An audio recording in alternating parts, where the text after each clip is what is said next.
Nation, मैं हूं आपके साथ रिंकी सिंह। वक्त हो चला प्रणाम देवभूमि का। बढ़ते हैं पहली खबर की ओर। पहली खबर डोईवाला से, जहां पे मुख्यमंत्री पुष्कर सिंह धामी ने एसडीआरएफ ट्रेनिंग सेंटर का लोकार्पण किया है। आपको बता दें 23 हेक्टेयर में बना बेहद आधुनिक एसडीआरएफ ट्रेनिंग सेंटर 100 करोड़ की लागत से वर्ल्ड बैंक द्वारा बनाया गया है। जॉलीग्रांट में स्थित एसडीआरएफ वाहिनी का यह मुख्य बेहद आधुनिक सभी सुविधाएं से सुसज्जित है। तो मजारी का अग्निशमन केंद्र भी डोईवाला और ऋषिकेश क्षेत्र के लिए बेहद उपयोगी साबित होगा। मुख्यमंत्री पुष्कर सिंह धामी ने एसडीआरएफ वाहिनी मुख्यालय का लोकार्पण करते हुए उन्होंने कहा कि आपदा प्रबंधन और इसके ऑपरेशन संचालित करने में महत्वपूर्ण भूमिका निभाएगा। उत्तराखंड राज्य का एसडीआरएफ वाहिनी का मुख्यालय जॉलीग्रांट है। एसडीआरएफ वाहिनी के प्रदेश मुख्यालय में मुख्यमंत्री पुष्कर सिंह धामी पहुंचे। एसडीआरएफ के जवानों ने सीएम को गार्ड ऑफ ऑनर देकर वेलकम किया। उत्तराखंड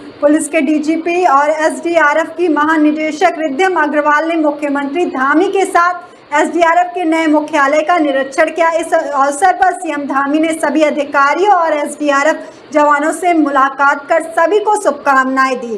उद्घाटन के अवसर पर उत्तराखंड पुलिस के डीजीपी अशोक कुमार, एसडीआरएफ के महानिदेशक रिद्धिम अग्रवाल ने, हरिद्वार के सांसद डॉक्टर रमेश पोखरियाल निशंक और डोईवाला के विधायक ब्रजभूषण गैरोला और तमाम अधिकारी मौजूद रहे हैं। आज जो एसडीआरएफ मुख्यालय के इस भवन का, जिसमें दो बड़ी योजनाएं लोकार्पित हुई हैं, इनके लोकार्पण से निश्चित रूप से एसडीआरएफ वैसे भी बहुत अच्छा काम तमाम आपदा के समय में उन कठिन परिस्थितियों में लगातार करती रही है, और इसके लोकार्पित होने से एक अच्छा स्थान यहाँ पर हो जाएगा, और जिससे समय समय पर अच्छी ट्रेनिंग, अच्छे प्रशिक्षण के कार्यक्रम और भविष्य में ये लगातार ये ट्रेनिंग सेंटर ये लगातार चलता रहे। इन भवनों का जो लोकार्पण हुआ है, ये हमारे साथ साथ संपूर्ण भारतवर्ष के लिए भी आपदा के और अन्य जो हमारे जोखिम भरे समय होते हैं, उनके एक संस्थान के रूप में काम करेगा। हम लोग इस दिशा में इस पर काम करेंगे। निश्चित रूप से सभी चीज़ें, डोईवाला है और आसपास का क्षेत्र है, वो सभी के लिए काम आएगा। बहुत इम्पोर्टेंट है। इसको बने हुए 10 साल हो गए थे और पूर्व मुख्यालय अभी जाकर के बना है। हम माननीय मुख्यमंत्री जी के आभारी हैं, जो उन्होंने वर्ल्ड बैंक की परियोजना से इस मुख्यालय को बनवाया और आज उसका लोकार्पण किया। इसी तरह से डोईवाला में फायर स्टेशन की बहुत आवश्यकता थी, वो भी बन करके तैयार हो गया, आज उसका भी लोकार्पण हुआ। Thank you. एसडीआरएफ का जो हेडक्वार्टर है, आज इसका लोकार्पण हुआ है। अभी तक जो फर्स्ट फेज़ का कार्य समाप्त हुआ है, उसमें प्रशासनिक भवन हमारा तैयार हो गया है। साथ ही साथ सेकंड फेज़ में हमारा पूरा ट्रेनिंग ग्राउंड रेडी होगा। ये ट्रेनिंग सेंटर की तरह विकसित होगा। ट्रेनिंग में हम लोग सिर्फ आपदा से संबंधित ट्रेनिंग, लेकिन एसडीआरएफ के साथ साथ होमगार्ड्स, पीआरडीज, हमारे पुलिस के, फायर के, साथ साथ पब्लिक के वॉलंटियर्स, एनजीओज, इन सबको ट्रेन करेंगे। और जैसे माननीय मुख्यमंत्री जी का विजन है, हम लोग उसी विजन के अनुसार इसको प्लान कर रहे हैं कि सिर्फ हमारे राज्य के लिए नहीं, अपितु पूरे नॉर्थ जोन के लिए रीजनल ट्रेनिंग सेंटर की तरह ये विकसित हो। स्टेट ऑफ द आर्ट यहाँ पर इक्विपमेंट्स होंगे। इसी प्रकार से इसकी प्लानिंग की गई है। हमने इसकी प्लानिंग स्टेज में सभी जो अकेडमीज़ अभी देश भर में हैं, जैसे चाहे वो नेशनल पुलिस अकेडमी हो, चाहे फायर की अकेडमीज़ हो, चाहे एनडीआरएफ की अच्छी ट्रेनिंग अकेडमीज़ हो, उन सब के स्ट्रक्चर्स को स्टडी करके उन सब के फीचर्स को इसमें सम्मिलित करने का प्रयास किया गया है। बढ़ते हैं अगली खबर की ओर। अगली खबर हैदराबाद से, जहां पर जिला स्तरीय खरीफ कृषक महोत्सव का कैबिनेट मंत्री गणेश जोशी ने शुभारंभ किया है। आपको बता दें, मुख्य अतिथि के रूप में पहुंचे कैबिनेट मंत्री गणेश जोशी का किसानों, क्षेत्रीय नेताओं और कार्यकर्ताओं ने किया स्वागत। कैबिनेट मंत्री गणेश जोशी ने जिला स्तरीय खरीफ कृषक महोत्सव के तहत 6 किसानों रथों को हरी झंडी दिखाकर रवाना किया। जिला स्तरीय खरीफ कृषक महोत्सव के तहत किसान रथों में सवार होकर कृषि विशेषज्ञ किसानों के गांव-गांव तक जाएंगे व आधुनिक खेती की जानकारी देंगे। इस अवसर पर मंत्री गणेश जोशी ने उत्तराखंड सरकार द्वारा कृषि के क्षेत्र में किए जा रहे कार्यों की जानकारी से साझा की। मंत्री गणेश जोशी ने कहा, उत्तराखंड के geographical and agro climatic condition फल, सब्जी, जड़ी बूटी एवं एरोमेटिक प्लांट्स की फसलों से उत्पाद के लिए अत्यंत अनुकूल है। उन्होंने कहा, जलवायु विशेषता के फल स्वरूप उत्तराखंड में फल, सब्जी, जड़ी बूटी एवं एरोमेटिक प्लांट्स की खेती के विकास की अपार संभावनाएं हैं। हमारे राज्य पर अलग अलग कृषि जलवायु क्षेत्र है, तो हमारे के लिए अनुकूल बनाती है। हमने विभिन्न हस्तक्षेपों जैसे कि नीतिगत और वित्तीय सहायता के माध्यम से इस मुख्य फसल को प्रोत्साहन देने के लिए एक संपूर्ण मूल्य श्रृंखला विकसित की है। प्रदेश में हॉर्टिकल्चर के विकास के लिए प्रत्येक एग्रो क्लास्मेटिक के लिए टेक्निकल फेसिलिटी के आधार पर एक मॉडल का चयन किया है। मंत्री ने कहा, उत्तराखंड सरकार तेजी से क्लस्टर आधारित क्षेत्र विस्तार की ओर कार्य कर रही है। वहीं विजय देवरानी मुख्य कृषि अधिकारी हरिद्वार ने इस संबंध में सभी जिम्मेदार अधिकारियों को आदेश जारी किए हैं। उन्होंने सभी कृषक रथों के लिए नोडल अधिकारी नियुक्त किए हैं। कार्यक्रम के संचालन के लिए मुख्य कृषि अधिकारी के कार्यालय में कंट्रोल रूम वैज्ञानिक व विशेषज्ञों को रोज कार्यक्रम की जानकारी देनी होगी। स्तर तक जाकर किसान रथ सीधे किसानों की समस्या का समाधान करेंगे। प्रत्येक विकासखंड के लिए एक टीम गठित की गई। सभी टीमों का रूट चार्ट निर्धारित कर दिया गया है। इसी के तहत कृषक रथ किसानों को घर घर जाकर चाहे हमारी दिल्ली की सरकार हो, चाहे प्रदेश की सरकार हो, किसानों के कल्याण के लिए काम कर रही है। किसानों को नए नए उपकरण दिए जा रहे हैं, उनको पेस्टिसाइड से बचाने के उपाय बताए जा रहे हैं, किसानों का उत्पाद कैसे बढ़े उसके बारे में बताया जा रहा है। इसके लिए आज रथों को भी यहाँ से रवाना किया जा रहा है। ये रथ न्याय पंचायत तक जाएगा, जिसमें हमारे अधिकारी व वैज्ञानिक उसमें होंगे और किसान को उसकी जानकारी देंगे, क्योंकि हमारा ये मानना है कि किसान मजबूत होगा तो देश मजबूत होगा। और इस बार हमारा जो इस महोत्सव की जो थीम है मिलेट्स है, मोटा अनाज श्री अन्न, जिसको मोदी जी ने कहा है। और आज उत्तराखंड पहला राज्य है जिसने मंडवे का MSP 35 रुपये 78 पैसे घोषित किया है, जहाँ गेहूं का व चावल का 21-22 रुपये है। इसको करने का आशय ये है कि लोग इसको उगाने की ओर अपना ध्यान दें, क्योंकि लोगों का इसको उगाना बंद कर दिया था। वहीं जो हम 5 किलो फ्री राशन देते हैं उसमें 1 किलो हम मड़वा भी देंगे। हमने मिड डे मील में हम झिंगोरा दे रहे हैं। इसके लिए हम मिलेट्स के प्रचार प्रसार के लिए भी 2 मिलेट्स के बड़े भोज हमने एक CM हाउस में और एक भराड़ीसेन में हमने विधानसभा सत्र में किया था। अभी हम 2 मिलेट्स के बहुत बड़े मेले 13-14 को देहरादून में और 29-30 को हल्द्वानी में लगाने जा रहे हैं। किस प्रकार मिलेट्स का ज़्यादा से ज़्यादा प्रचार हो, क्योंकि आज मिलेट्स स्वास्थ्य की दृष्टि से इतना लाभदायक है। अगर कोई व्यक्ति मडवा खाएगा तो कभी इसको शुगर नहीं होगी। कोई आदमी अगर चौलाई खाएगा उसके घुटने में दर्द नहीं होगा। कोई कुलत की दाल गौहत खाएगा उसको पथरी नहीं होगी। इसलिए आज लोग मिलेट्स की ओर आ रहे हैं और आज इस महोत्सव के माध्यम से हमारी कोशिश हो कि ज़्यादा से ज़्यादा किसान भाइयों को इसकी जानकारी मिले, क्योंकि हमारा संकल्प है कि 2025 में जब हमारा राज्य 25 साल का होगा, हम मिलेट्स के क्षेत्र में, हॉर्टिकल्चर के क्षेत्र में अपने उत्पाद को दोगुना करेंगे। हमने पॉली हाउसेस के लिए अभी 300 करोड़ की व्यवस्था नाबार्ड के माध्यम से की है। पहले उसमें हम 17,000 पॉली हाउसेस हम लगाने जा रहे हैं। हमने एप्पल मिशन में 35 करोड़ की व्यवस्था की है। हमने कीवी मिशन में 20 करोड़ की व्यवस्था की है और लोग आज खेती की ओर बढ़ रहे हैं। और जो के द्वारा कार्यक्रम के तहत खरीफ कृषक महोत्सव 2023 का आयोजन कराया जा रहा है।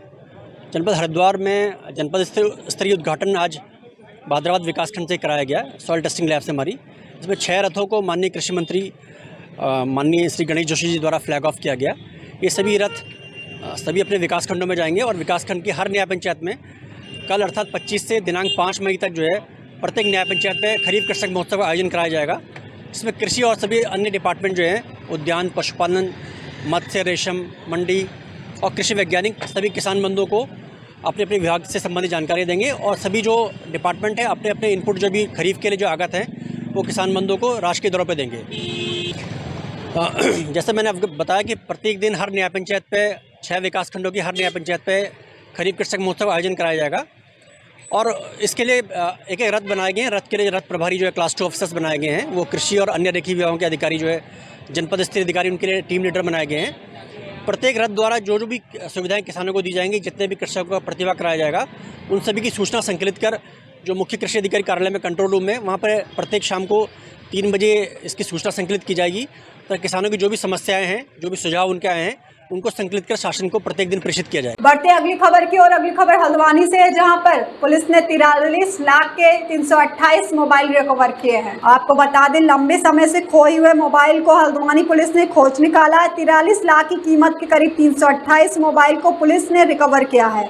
सभी मोबाइल अलग अलग कंपनियों के हैं। अपना खोया मोबाइल वापस पाकर लोगों के चेहरे पर मुस्कान लौट आई है। वहीं एसएसपी नैनीताल के मुताबिक कुल 43,31,000 लाख के मोबाइल पुलिस ढूंढ निकाली है, जिन्हें यूपी, राजस्थान, उत्तराखंड, दिल्ली समेत कई राज्य से बरामद किया गया। एसएसपी नैनीताल के मुताबिक सन 2016 में मोबाइल ऐप का गठन हुआ था। तब से लेकर आज तक 5,262 मोबाइल रिकवर किए जा चुके हैं। साल 2022 में कुल 1,500 मोबाइल अब तक रिकवर किए जा चुके हैं।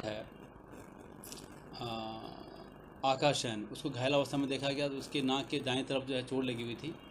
फर्दर उसका जब इलाज के दौरान उसकी जो है 21 तारीख को डेथ हो गई है।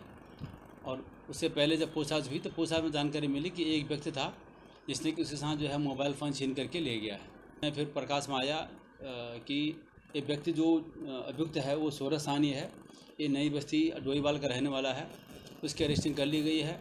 जो जिस पेचकस जब आपस में दोनों झगड़ रहे थे तो पेचकस से ही अभियुक्त ने इसके मृतक के जो है जो दायां पोर्शन पर जो है अंदर घुसा करके उसको घायल किया था, तो वो बरामद कर लिया गया है। बेसिकली दोनों नशे में थे। एक गाड़ी में बैठा हुआ था, यात्री बन के बैठा हुआ था, और उसके बाद जो है वो मोबाइल फ़ोन लूट या अन्य प्रकार के लूट करने के फिराक मतलब उसके प्रयास में उसने जो है वो घटना कारित किया। इसकी अरेस्टिंग कर ली गई है। उसमें जो मोबाइल फ़ोन है ओप्पो का वो हमें बरामद कर लिया है, और जो पेचकस जिसके माध्यम से उसने जो ड्राइवर है जो बाद इसकी मृत्यु हो गई 21 तारीख को, वो पेचकस भी हमने बरामद कर लिया है। इसका क्रिमिनलिटी है या नहीं जानकारी कर रहे हैं, लेकिन अभी इस समय तक तो कोई इसका क्रिमिनलिटी जानकारी नहीं हो पाई, लेकिन हम जानकारी कर रहे हैं। किन धारा में ये मुकदमा दर्ज किया? इसमें पहले 392, 302, 392 में लिखी गई थी। अब चूँकि इसमें लूट वाला एंगल आ गया है तो इसलिए 394 में मामला पंजीकृत होकर के अब 394 में इसको पुलिस हमारे यहाँ की पुलिस उसको जुडिशल रिमांड में भेजने की कार्रवाई हम लोग कर रहे हैं। तो इनको मेरे टीम को 10,000 का इनाम, क्योंकि ये बिल्कुल ब्लाइंड केस था, उसको वर्कआउट किया, बहुत जल्दी वर्कआउट किया था, इसलिए 10,000 के इनाम में टीम को देने जाता। बढ़ते हैं अगली खबर की ओर। अगली खबर डोईवाला से, जहां पर एसएसपी ने कार में हुई मोबाइल लूट का खुलासा किया है। आपको बता दें, एसएसपी देहरादून डॉक्टर दलीप सिंह कुंवर ने डोईवाला के सोंग पुल पर कार में हुई वारदात का खुलासा किया है। आपको बता दें कि पेचकस मारकर मोबाइल छीनने वाले युवक गिरफ्तार कर लिया गया है। आरोपी के हमले में कार ड्राइवर की हॉस्पिटल उपचार के दौरान मौत हो गई थी। पुलिस ने 2 दिन के भीतर घटना का खुलासा किया। वहीं डीआईजी ने डोईवाला प्रभारी निरीक्षक राजेश शाह और उनकी पुलिस टीम को 10,000 रुपये इनाम देने की घोषणा की है। आपको बता दें, घटना 17 अप्रैल को सोंग पुल पर दोपहर में हुई थी, जिनकी अनुमानित कीमत 2.5 करोड़ रुपए के आसपास है। 43,31,000 रुपया टोटल है। पिछले वर्ष 1,500 मोबाइल रिकवर हुए थे, जिनकी कॉस्ट 2.5 करोड़ से ऊपर थी। और जब से हमारी ये टीम बनी है 2016 से, तब से 6.25 करोड़ रुपए की अभी तक मोबाइलों की रिकवरी हो चुकी है। टीम द्वारा जो सराहनीय कार्य लगातार किया जा रहा है, क्योंकि ये लगभग भारत के सारे स्टेटों से जो है मोबाइल रिकवर करके लाए जा रहे हैं। इनके जो सराहनीय कार्य के लिए मेरी तरफ से 5,000 रुपये के इनाम की घोषणा की। इसमें 43,31,000 रुपये की टोटल रिकवरी हुई। फोन था, ये गिर गया था, उसके जेब से बाइक से चल रहा था तो, और नवंबर में गिर गया था ये। अभी उसको जब यहाँ से फ़ोन आया तो बहुत खुश हो गया था कि मेरा फ़ोन इतने महीने बाद भी मिल गया मुझे। अभी कहाँ है बेटा? वो ड्यूटी पे है अभी। हाँ, मैं लेने आई हूँ। क्या नाम है? गीता बुड्ढा कोटाबाग बजनिया हम लोग। बढ़ते हैं अगली खबर की ओर। अगली खबर बादराबाद से, जहां पर प्रबंधक एवं अध्यक्ष समेत 12 पदाधिकारियों ने पद और गोपनीयता की शपथ ली है। आपको बता दें, राष्ट्रीय इंटर कॉलेज रोहाल की किशनपुर में निर्विरोध चुने गए प्रबंधक एवं अध्यक्ष समेत 12 पदाधिकारियों ने पद और गोपनीयता की शपथ ली है। इस दौरान विद्यालय से सेवानिवृत्त अध्यापक एवं कर्मचारियों को शॉल और स्मृति चिन्ह देकर सम्मानित किया गया। प्रबंधक जयंत चौहान ने कहा कि गुरु का दर्जा सबसे बड़ा होता है, गुरु बिना ज्ञान नहीं, इसलिए गुरु को हमेशा पूजनीय कहा गया। उन्होंने कहा कि पूर्व में सेवानिवृत्त हुए अध्यापकों विद्यालय में 1200 से ज्यादा छात्र छात्राएं शिक्षा ग्रहण कर रहे हैं और इंटरमीडिएट पास कर चुके हैं। कई छात्र आज अलग अलग विभागों में पदाधिकारी, डॉक्टर, इंजीनियर बने हुए हैं। ये कार्यक्रम क्या असलियत में क्या है कि नव निर्वाचित प्रबंध समिति इस समय बनी है और जो हमारे गुरुजी हैं वो बहुत दिनों से जो है ये सोचते थे कि भाई हम 35 साल 36 साल हम यहाँ नौकरी करी है लेकिन आने का कोई मौका नहीं लगता। तो हमने ये क्या है कि इसी मौके पर उनका सम्मान भी हो जाए जिन्होंने इतने सारे बच्चों को पढ़ाया, इस क्षेत्र को पढ़ाया, जिसकी वजह से जो है बच्चे आगे भी बढ़े हैं। तो उनका सम्मान बारी बारी से होता रहे और हम ये आशा करते हैं कि आगे भी ये प्रोग्राम जो हमारे शिक्षक हैं उनका चलता रहेगा और उनको सम्मान देते रहेंगे। और जब भी उनसे आवश्यकता होगी पढ़ाने के लिए तब भी वो तैयार रहेंगे कि भाई आवश्यकता पड़ रही है, क्योंकि पेंशन भी चली रही है तो वो इस काम को करने के लिए बहुत ही उत्सुक रहते हैं। जो हमारे टीचर्स बहुत ही अच्छे।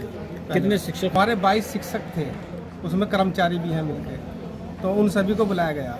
कुछ लोग ऐसे हैं जो इतने कमज़ोर हैं वो नहीं आ पाए और 15 तो कम से कम आ ही चुके हैं, लेकिन वो बहुत ही खुश हैं इस समय कि भाई हमें किसी ने याद किया, इसको जीवन दिया और आज वो बड़े प्रफुल्लित हैं इस कॉलेज को देखते हुए। इस साल 1270 बच्चे थे, अब 526 बच्चे हमारे हाई स्कूल इंटर के एग्ज़ाम दिए हैं, उसमें से 295 हमारे इंटरमीडिएट के थे। उसमें देखते हैं कितना हमारा रिजल्ट रहता है, तो 1000 से ऊपर हमारी संख्या रहती ही रहती है। अब हमें ये है उम्मीद कि हमारे 1200 के आसपास तो होंगे। ठीक है। समिति का गठन 10/4/2023 इस चुनाव के क्रम में मुख्य शिक्षा अधिकारी का अनुमोदन 15/4/2023 के क्रम में मैंने 17/4/2023 को अपना पदभार ग्रहण कर लिया। उसके उपरांत पूरी प्रबंध समिति के शपथ का प्रोग्राम करना होता है, क्योंकि विधि विधान के अंतर्गत आज से प्रबंध समिति प्रबंधक कार्यकाल तो 17 तारीख से हो गया, पर प्रबंध समिति का पूर्ण गठन आज 24/4/2023 से हो गया है। और प्रबंध समिति का उद्देश्य क्षेत्र में गरीब से गरीब बच्चों को शिक्षा पहुंचाने का कार्य रहेगा। उनके स्वास्थ्य, उनकी शिक्षा और सही वातावरण के लिए पूरी प्रबंध समिति उत्तरदायी होगी। इस समिति में सदस्य हैं 5 पदाधिकारी और 7 सदस्य, अध्यक्ष, उपाध्यक्ष, प्रबंधक, उप प्रबंधक, कोषाध्यक्ष और कार्यकारिणी 7 सदस्य। आज हम जो हमारे विद्यालय में विद्यालय गठन से लेकर आज तक जो सर्वपास हो गए हैं उन्हें छोड़कर जो भी अध्यापक, कर्मचारी रिटायर हुए हैं उन्हीं का सभी का आज सम्मान समारोह है, क्योंकि हम जो भी यहाँ बैठे हैं सब उन गुरुओं की देनी है। गुरुओं के कारण ही हम शिक्षित होने के कारण ही हम प्रबंधक, अध्यक्ष, उपाध्यक्ष और प्रबंध समिति के सदस्य या पदाधिकारी बने।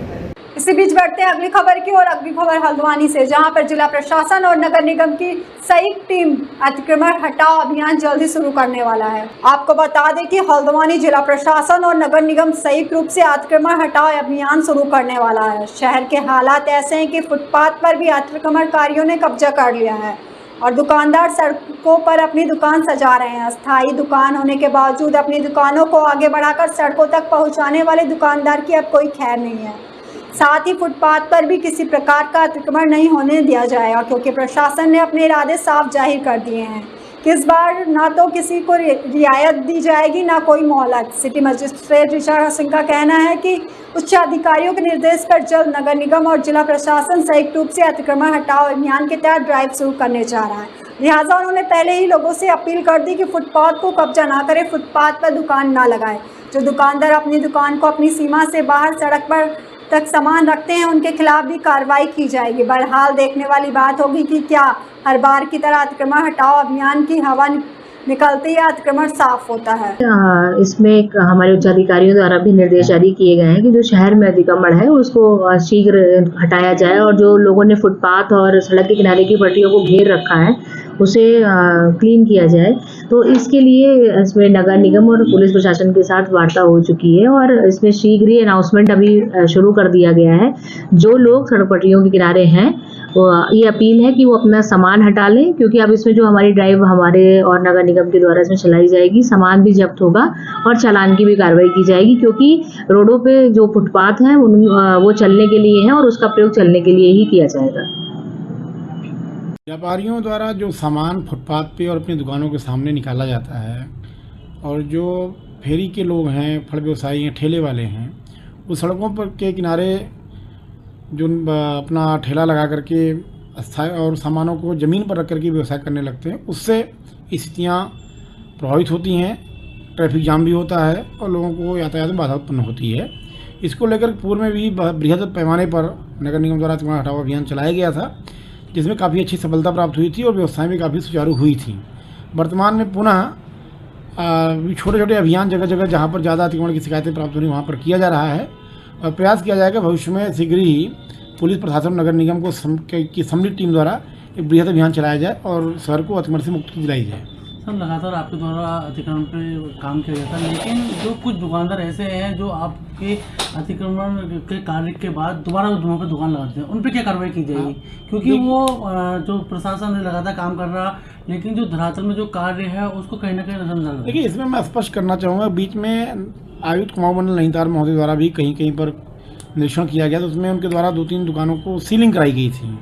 यद्यपि व्यवहारिकता को दृष्टिगत रखते हुए, व्यवसाय की स्थिति को ध्यान में रखते हुए, त्योहारों की स्थिति को ध्यान रखते हुए माफ़ीनामा के आधार पर उनको खोला गया था, लेकिन इससे एक मैसेज गया कि अगर इतनी कड़ी कार्रवाई की जाती है तो इसका दूरगामी परिणाम होगा। व्यापारियों से मेरा अनुरोध है कि प्रशासनिक टीमों को, नगर निगम को उत्पीड़नात्मक कार्रवाई करने के लिए बाध्य न करें। शहर आपका है, लोग आपके हैं, ग्राहक आपका है, व्यवसाय आपका है, अतः सबकी चिंता करते हुए अपने व्यवसाय को अपने परिक्षेत्र में, अपनी दुकानों के अंदर ही करें, अपनी सीमा में ही करें।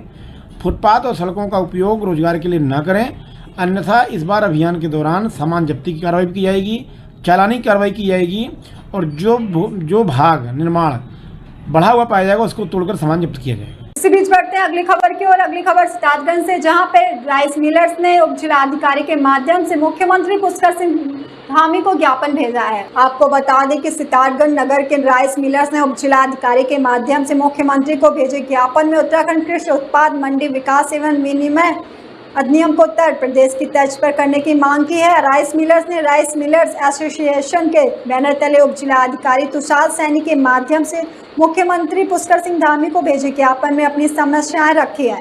कहा गया कि उत्तर प्रदेश सरकार ने साहसिक निर्णय लेकर किसानों को राहत देने के साथ ही प्रसंस्करण इकाइयों को मंडी शुल्क एवं विकास सेस में छूट घोषणा की है।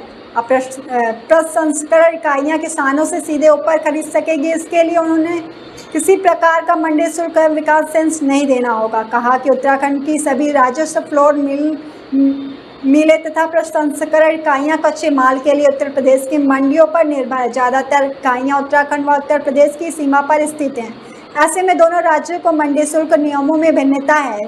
इससे उत्तराखंड के उद्योग प्रतियोगिता नहीं कर पा रहे हैं और बंदी के कगार पर पहुंच गए हैं। मांग की गई कि उत्तर प्रदेश की तर्ज पर शुल्क 1.00%, विकास सेस 0.5%, कुल 1.50% किया जाए। साथ ही उत्तर प्रदेश की तर्ज पर प्रसंस्करण इकाई द्वारा किसानों से सीधी खरीद पर मंडी शुल्क व विकास सेस की छूट दी जाए व राज्य में अन्य राज्यों से मंडी शुल्क व विकास सेस भुगतान कर प्रसंस्करण के लिए लाए गए कृषि उत्पाद व तैयार उत्पाद पर मंडी शुल्क व विकास सेस की छूट प्रदान की जाए। मांग की गई कि चावल को उत्तराखंड के उत्पाद विकास एवं विनिमय अधिनियम की निर्दिष्ट कृषि उत्पाद की सूची से बाहर किया जाए। राइस मिल एसोसिएशन की तरफ से माननीय मुख्यमंत्री जी को हमारे माध्यम से प्रेषित किया गया है, जिसमें जो है मंडी शुल्क को कम करने के लिए, माफ करने के लिए अनुरोध किया गया है। ज्ञापन हमने प्राप्त कर लिया है, माननीय मुख्यमंत्री जी को आज ही डाक के माध्यम से प्रेषित कर दिया जाएगा। राइस मिल एसोसिएशन ने ज्ञापन दिया है। ज्ञापन ये दिया है कि ये मामला हम 1.5 साल से उठा रहे हैं। पहले तो यहाँ पर हमारे 2.5% मंडी शुल्क था, यूपी में 1.5% था, 1% मंडी शुल्क और 0.5% सेस।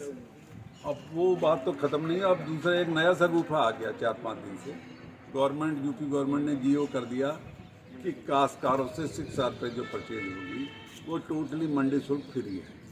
अब उसके कंपटीशन में हम कहाँ रह पाएंगे? एक बार बताओ, 1.5% वहाँ दे के आए और फिर 2.5% यहाँ दें, वो फ्री में। तो एक एक चीज़ में 200, 250, 300 रुपये कुंटल जो है जो टैक्स पड़ेगा वो कौन बियर करेगा? कोई हमारे मिलें तो बंद हो ही जाएंगे अपने आप। तो आपकी मांग ये है कि मंडी शुल्क फ्री? मंडी शुल्क हमारा कुछ नहीं, हमारा मंडी शुल्क फ्री नहीं, हमारा तो मंडी शुल्क इस टाइप से जैसे यूपी में हुआ है उस टाइप से हमारा हो जाए, हमारा उसी तर्ज पर काम करना। अभी की खबरों में फिलहाल इतना ही। तमाम देश दुनिया की खबरों को देखने के लिए बने रहिए वॉइस नेशन के साथ। अभी दीजिए इजाजत, नमस्कार।